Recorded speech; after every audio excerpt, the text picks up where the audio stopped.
Boundaries have always mattered to people, and still evoke passions. Many today still cannot accept that Saddleworth is in the metropolitan borough of Oldham in Greater Manchester, and has been since November 1973. But many centuries before that occurred, the town of Oldham was founded on elevated ground between three rivers. The River Beal, running northwards from Oldham, through Royton, Shaw and Crompton. The Irk to the west with Chadderton and Middleton, and the Medlock to the south with Ashton. The underline suffix was not widely used until the mid-19th century, when it became useful for distinguishing the town from other places called Ashton. On the Manchester City coat of arms, the three diagonal stripes on the red shield symbolise the three rivers that run through the city centre: the Irwell, the Irk and the Medlock. But the question is, where do these rivers come from? The answer is tributaries, small streams and brooks that have been culverted and buried by the urban sprawl that is Greater Manchester. Spring Brook, as the name suggests, originates from an underground layer of water-bearing permeable rock or aquifer. Springs are fed by groundwater, and according to the British Geological Survey, Oldham has over 230. So finding the true source of any watercourse is going to be difficult. As this map shows, the soils of Chatterton are sand-based, with subsoils of clay and gravel, with a bedrock of millstone grit. Oldham's soil was considered too thin and poor to sustain crop growing, and so, for the decades prior to industrialisation, the area was used for grazing sheep, which provided the raw material for the local woolen weaving trade. This poor soil does, however, produce excellent filtration for drinking water, and until the 1880s, when the reservoirs of Oldham were built, that is exactly what the people did. Oldham still has 500 recorded wells. I've covered Oldham's reservoirs in an earlier video. The link is below. There are several clues to the Spring Brook's underground journey through Chatterton.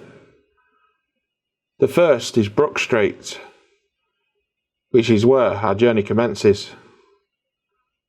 The brook will not make itself visible for some time yet, but if you look at this street, you can see a steady descent and imagine the water below us doing the same. The most prominent clue is the Springvale Inn on Burnley Street, and the Springvale Mills that used to stand beside it. A vale is a valley of mist-shrouded hills.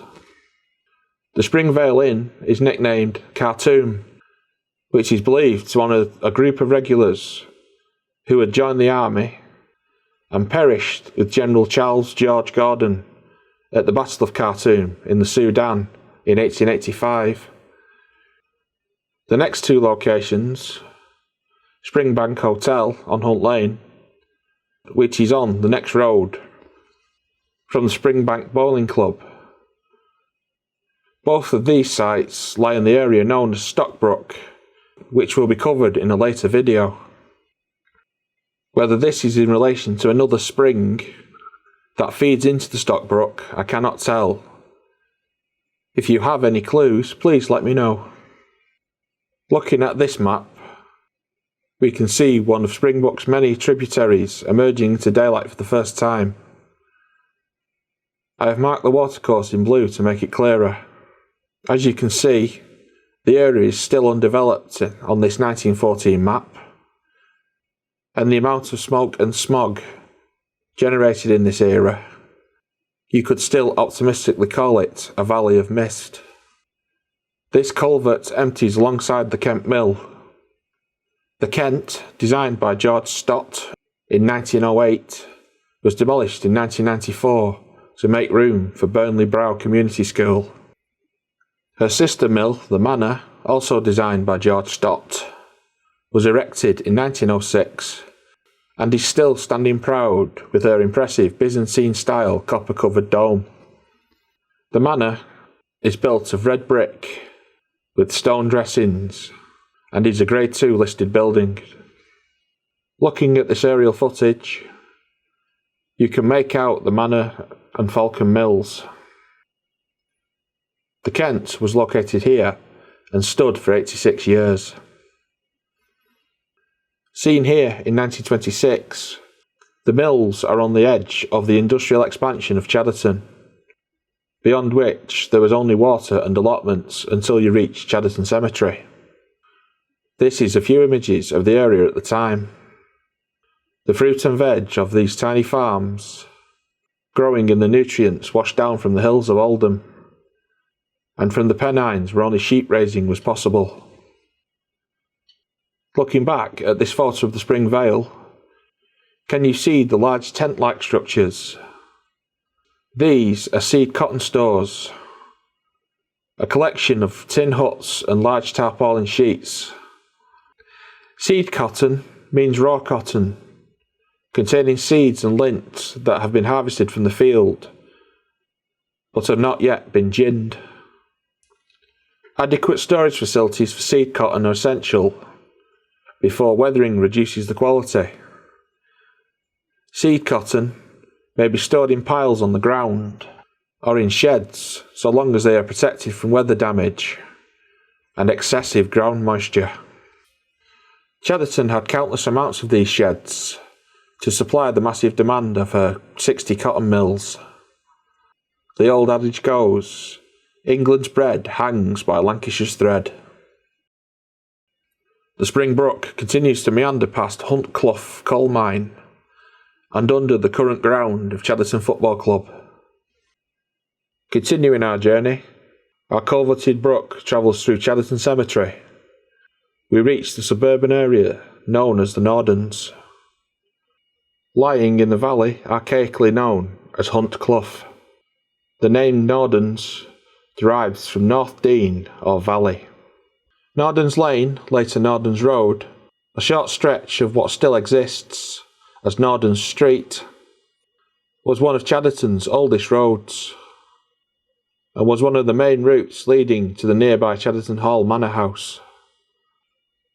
The extensive Chatterton Cemetery, which opened in 1857, contains the graves of many notable local people, including John Platt, who developed Platt Brothers into a very successful engineering company making textile machinery. He too will be covered in a later video. It is also home to many war graves, including that of Private Charles Walker Maskell of the Lancashire Fusiliers, who died on the 27th of May 1915, aged 15, in West Hulme Hospital, after being taken ill at Chadderton Army Camp, which was opposite Chadderton Hall's grounds. The Spring Brook Works, a major finishing factory, also lay at Spring Brook, just off Norden's Road. It was built in 1875. Finishing was considered the third branch of the cotton trade, after spinning and weaving.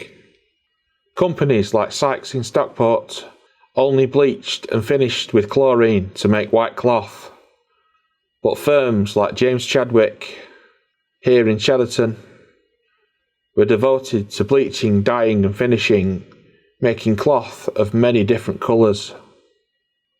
The buildings were demolished in 1985, but still remaining is the original perimeter wall of the factory.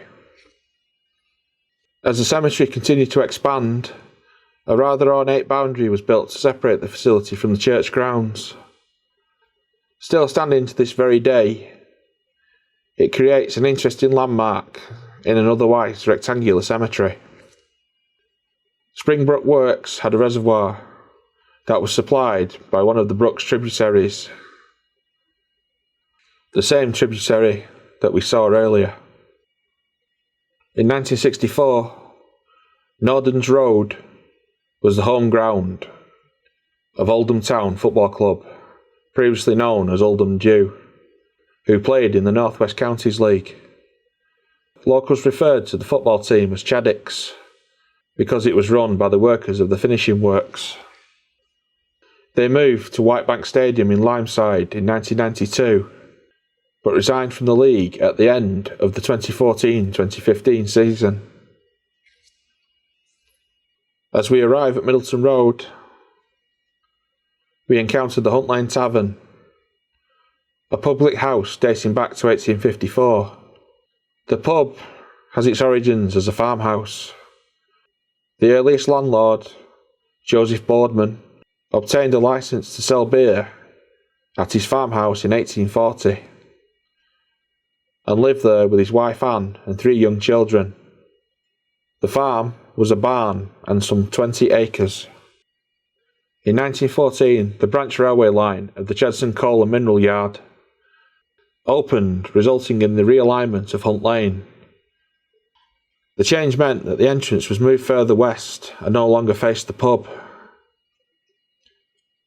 This confuses people to this day, with neither the Hunt Lane Chippy or the Hunt Lane Tavern being adjacent to the lane of that name. Next door to the Hunt Lane Tavern is a former cooperative store, commonly known as the Norden's branch. Now travelling down Ferneyfield Road, we finally sight our quarry. Spring Brook has finally been given the chance to see daylight.